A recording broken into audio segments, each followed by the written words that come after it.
کون نہیں چاہتا کہ عمرہ کے لیے جائے، حج کے لیے جائے؟ ہر ایک کی تمنا ہوتی ہے، ہر ایک کی آرزو ہوتی ہے، خدا سب کو نصیب کرے اور بار بار نصیب کرے۔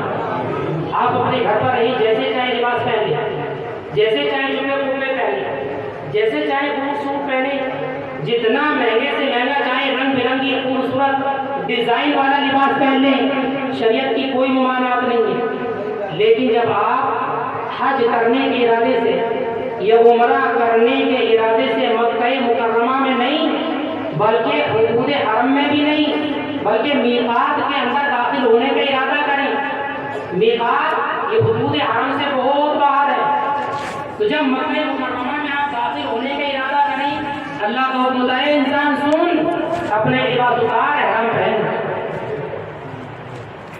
لباس اتار لے، احرام پہن لے۔ بندہ کہتے ہیں اللہ پوری زندگی تو یہ لباس پہنتا آیا ہوں، یہی کپڑے پہن رہا ہوں، اب تیری بارگاہ میں حاضر ہونے کے لیے تو لباس پہننے کے لیے کیوں منع کر رہا ہے؟ تیرا حکم کیوں ہے کہ میں 2 چادریں پہن لوں، احرام پہن لوں، ننگے سر ہو جاؤں، بغیر سلا کپڑا پہن لوں؟ اللہ کی جانب سے جواب آتا، ذرا سنیے، ایمان کا ہو جائے۔ اللہ کا جواب سنیے، اللہ فرماتا ہے میرے بندے سن، تو اب تک آزاد تھا، جو چاہا پہنا، جیسے چاہا تو نے لباس کو زیب تن کیا، اب اس بستی میں آ رہا ہے جس بستی کو میرے خلیل ابراہیم نے آباد کیا ہے، جس کو میرے محبوب اسماعیل نے آباد کیا ہے، اس بستی میں داخل ہو رہا ہے۔ یہ وہ بستی ہے جہاں پر کچھ نہ تھا، سراسر بیابان تھا، جنگل تھا، پیڑ پودوں کے سوا کچھ نہ تھا۔ ابراہیم نے، اسماعیل نے اس آبادی کو آباد کیا ہے، اس شہر کو بنایا ہے، میرے گھر کو بنایا ہے، خانہ کعبہ کو تعمیر کیا ہے۔ اب جب تم اس بستی میں داخل ہونا چاہتا ہے تو لباس وہ ہونا چاہتا ہے جو میرے خلیل کا لباس تھا۔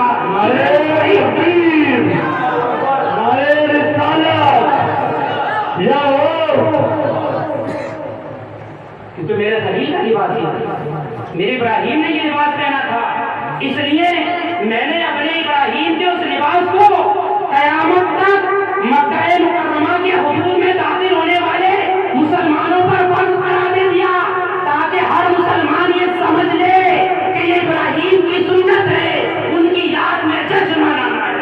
سبحان اللہ۔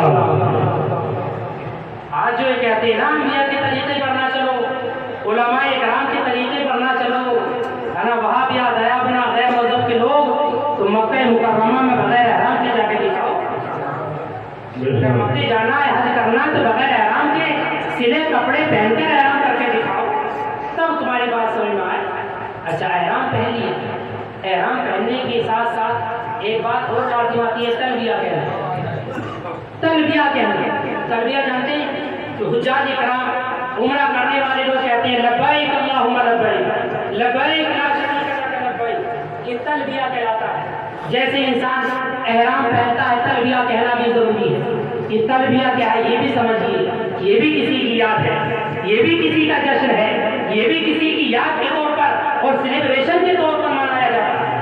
حضرت ابراہیم علیہ السلام نے جب اللہ تعالیٰ کے حکم کے مطابق اپنے فرزند ارجمند حضرت اسماعیل کے ساتھ مل کر خانہ کعبہ کو تعمیر کیا، خانہ کعبہ کی تعمیر کو مکمل کیا، اس گھر کو آباد کیا جو گھر کئی سو سال سے نہیں ہزاروں سال سے ویران پڑا ہوا تھا۔ جب خانہ کعبہ کی تعمیر مکمل ہو گئی نا تو اللہ تعالیٰ نے حضرت ابراہیم علیہ السلام کو حکم فرمایا، حکم دیا حضرت ابراہیم خانہ کعبہ سے قریب ایک جبل قبیس ہے، اس پر چڑھ جاؤ۔ صفا مروہ کی پہاڑی ہیں، انہی کے برابر میں ایک پہاڑ ہے جبل قبیس۔ حضرت ابراہیم اس پہاڑ پر چڑھ گئے، اللہ کی بارگاہ میں عرض کی اللہ کیا حکم ہے؟ فرمایا اللہ نے ابراہیم اب ذرا یہاں پر کھڑے ہو کر آواز لگاؤ کہ لوگوں اللہ نے تم پر حج کو فرض کیا ہے، میں نے خانہ کعبہ کو بنا دیا، اس کا حج کرنے کے لیے آ جاؤ۔ سبحان اللہ۔ ذرا سنیے، حضرت ابراہیم اللہ کے حکم کے مطابق اس پہاڑ پر کھڑے ہو کر آواز لگاتے ہیں، اے لوگوں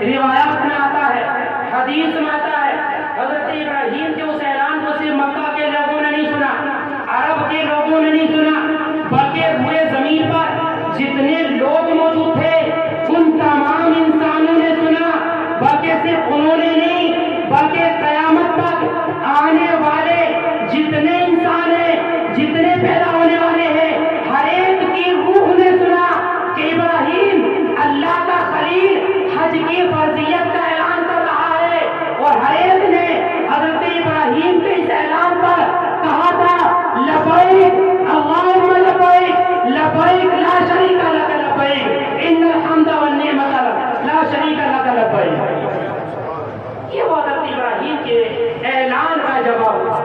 اللہ نے فرمایا بندے میرے ابراہیم نے اگرچہ ہزاروں سال پہلے اعلان کیا تھا، لیکن میرے خلیل کے اس اعلان کا جواب مجھے اتنا پسند ہے، میں چاہتا ہوں جب بھی تم مکے میں داخل ہو اس اعلان کا جواب دیتے ہوئے داخل ہو۔ سبحان اللہ سبحان اللہ، اعلان کا جواب دیتے داخل ہو تاکہ تم جواب دو مجھے میرے ابراہیم خلیل کا وہ اعلان کرنا اور تمہارا جواب دینا دونوں سننا پسندیدہ ہے، میں تمہیں اس پر ثواب دوں گا اور تم میرے خلیل کی یاد کو تازہ کرو گے، اس کا جشن مناؤ گے۔ سبحان اللہ سبحان اللہ، اس کا جشن مناؤ۔ وہ آگے بڑھے، آپ وہاں پر پہنچتے ہیں، خانہ کعبہ کے جانے کے بعد طواف کرتے ہیں، حجر اسود کو بوسہ دیتے ہیں، استلام کرتے ہیں۔ حجر اسود کو بوسہ دینا کیا ہے؟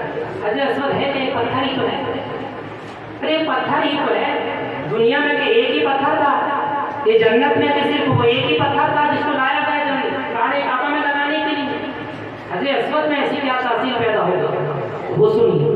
حضرت عمر رضی اللہ تعالیٰ عنہ ایک مرتبہ خانہ کعبہ کے پاس آتے ہیں اور آنے کے بعد حجر اسود کی جانب متوجہ ہوتے ہیں، اور حجر اسود سے متوجہ ہو کر حضرت عمر کہتے ہیں پتھر میں جانتا ہوں تو میرا کچھ بگاڑ نہیں سکتا، کچھ فائدہ بھی نہیں دے سکتا، نہ تجھے مجھ سے کوئی نفع پہنچ سکتا ہے نہ کوئی نقصان پہنچ سکتا ہے، نہ تجھے کسی فائدے کی امید نہ کسی نقصان کا ڈر، لیکن پھر بھی میں تجھے چنتا ہوں۔